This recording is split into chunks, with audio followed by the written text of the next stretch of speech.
왜 우리는 멈추지 못할까요? 더 높은 연봉, 더 화려한 직함, 정작 그곳에서 마주한 것은 신의 음성이 아니라 나의 거친 숨소리뿐이었습니다. 우리는 끊임없이 나만의 성을 쌓아 올립니다. 그런데 2024년 하버드 의대 MGH 정신의학과 연구진이 발표한 연구에 따르면 소득 상위 10%에 속한 사람들의 우울증 발병률이 일반인보다 2.3배 높다고 합니다.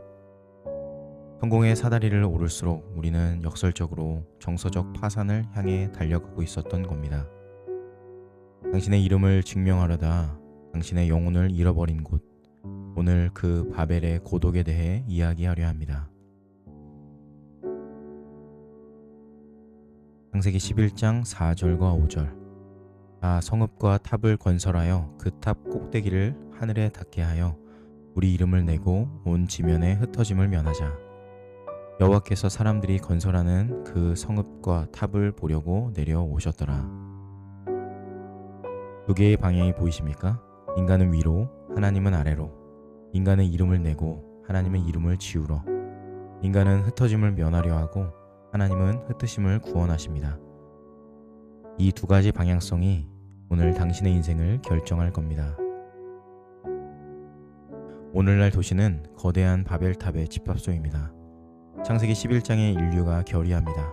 우리 이름을 내고 흩어짐을 면하자. 여기서 우리는 현대인의 가장 깊은 두 가지 공포를 발견합니다. 첫째, 이름 없이 사라지는 것에 대한 두려움, 존재의 공포입니다. 둘째, 고립되는 것에 대한 두려움, 관계의 공포입니다. 지그문트 바우만은 말했습니다. 현대인은 자신의 존재 자체를 끊임없이 전시하지 않으면 도태된다는 공포에 시달린다. 우리는 보여주지 않으면 존재하지 않는 세계에 살고 있습니다. 우리는 SNS라는 디지털 바벨탑 위에서 편집된 삶이라는 벽돌로 내 이름을 쌓고 있습니다. 어떤 벽돌들인가요? 1. 자기 브랜딩. 내가 얼마나 가치 있는지 증명해야 해. 2. 성과 중심의 관계. 내게 도움이 되는 사람들과만 연결되어야. 타인은 인맥 자산으로 전락합니다. 3. 비교의 알고리즘. 남들보다 반층이라도 더 높아야 안전해. 4. 효율성의 강박. 1분 1초를 최적화해야만 안전하다고 믿는 감옥. 당신의 불안이 그들의 광고 수익입니다. 그렇다면 우리는 왜 이 바벨탑 위에서 더 외롭고 지쳐가는 것일까요? 비극은 바로 여기서 시작됩니다. 탑이 높아질수록 우리는 타인과 멀어집니다. 왜냐하면 바벨의 꼭대기에는 경쟁자만 있을 뿐 친구는 없기 때문입니다. 높이 올라갈수록 우리는 타인을 밟고 올라가야 하는 고독한 포식자가 되어갑니다. 바벨의 건설자들은 혁신적이었습니다. 창세기 11장 3절. 벽돌로 돌을 대신하며 벽청으로 진흙을 대신하고. 돌은 하나님이 만드신 자연물입니다. 불규칙하고 통제 불가능합니다. 하지만 벽돌은 인간이 규격하여 구워낸 인공물입니다. 균일하고 예측 가능합니다. 벽돌 인생은 피곤합니다. 나를 세상의 틀에 맞춰 끊임없이 찍어내야 하기 때문입니다. 이것은 인류 문명의 도약인 동시에 내 인생의 모든 변수를 내 손으로 통제하겠다는 인간의 오만한 선언입니다. 그런데 성경은 여기서 거대한 신학적 풍자를 보여줍니다. 인간들이 아우성치며 쌓은 그 높은 탑을 보려고 하나님은 내려오셔야만 했습니다. 인간이 아무리 길을 쓰고 올라가도 하나님 보시기엔 내려가서 봐주셔야 할 만큼 지극히 보잘것없는 장난감에 불과했다는 뜻입니다. 잠시 멈추겠습니다. 당신은 정말 자유로워지고 있습니까? 아니면 더 정교한 감옥을 짓고 있는 것입니까? 당신이 그토록 높이 쌓아 올린 그 이름이 혹시 당신을 가장 외롭게 만들고 있진 않습니까? 당신은 마지막 진짜 대화가 언제였는지 기억하십니까? 편집되지 않은, 증명하지 않아도 되는 대화 말입니다. 부럽지만 고백합니다. 저 역시 이 바벨탑의 꼭대기를 갈망하는 사람입니다. 설교를 통해, 목회를 통해 제 이름이 더 알려지길 원합니다. 제 논리가 인정받을 때 비로소 안심하는 지독한 자기 숭배가 제 안에도 있습니다. 조회수를 확인하며 안도하거나 낙담하고 더 영향력 있는 이들과 비교하며 조급해합니다. 이 메시지를 전하는 나보다 이 메시지를 듣는 사람들에게 집중하지 못하는 저를 봅니다. 제가 여러분께 내려오라고 말하는 이유는 제가 낮아서가 아닙니다. 저 역시 그 높은 곳에서 숨이 막혀 죽을 뻔했기 때문입니다. 이 말씀은 먼저 저를 무너뜨렸고 동시에 다시 살리신 하나님의 메가폰이었습니다. 종교는 말합니다. 내가 도덕의 벽돌을 쌓아 하늘에 닿아라. 복음은 말합니다. 내가 올 수 없기에 내가 내려갔다. 종교의 방향은 아래에서 위로 향하는 인간의 침공입니다.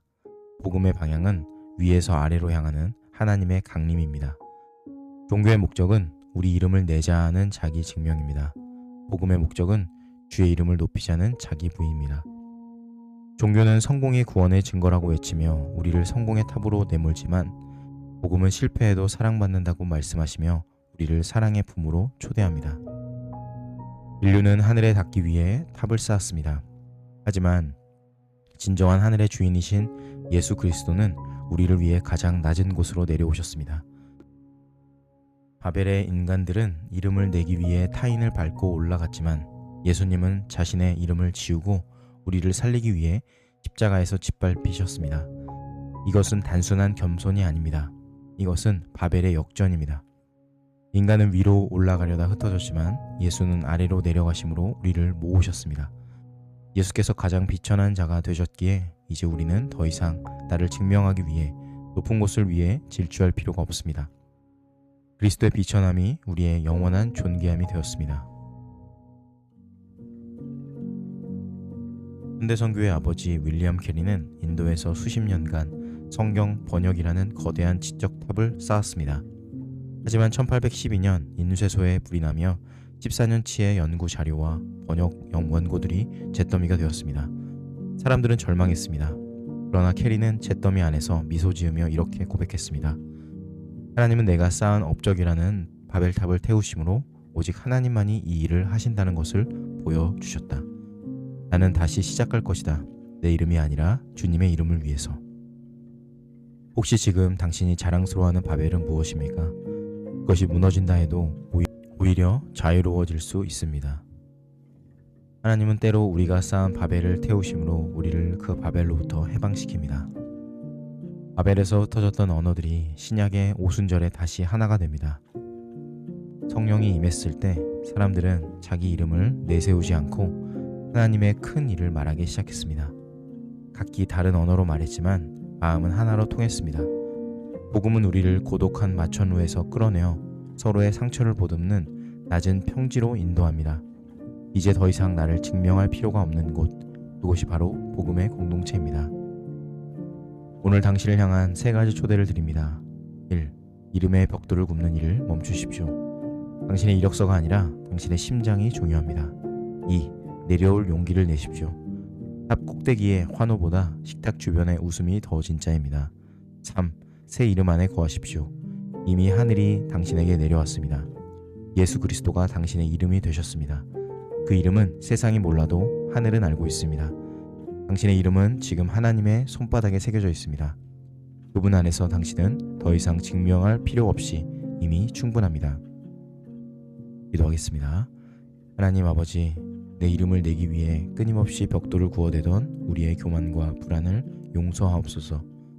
높아지려다 외로워진 우리를 위해 가장 낮은 곳으로 내려오신 예수 그리스도를 바라봅니다. 세상의 명함이 아닌 주님의 손바닥에 새겨진 내 이름을 기억하게 하옵소서. 주님의 이름만이 진정한 자유임을 믿고 그 이름을 따라 살게 하옵소서. 우리 인생의 유일한 이름이신 예수 그리스도의 이름으로 기도드립니다. 아멘.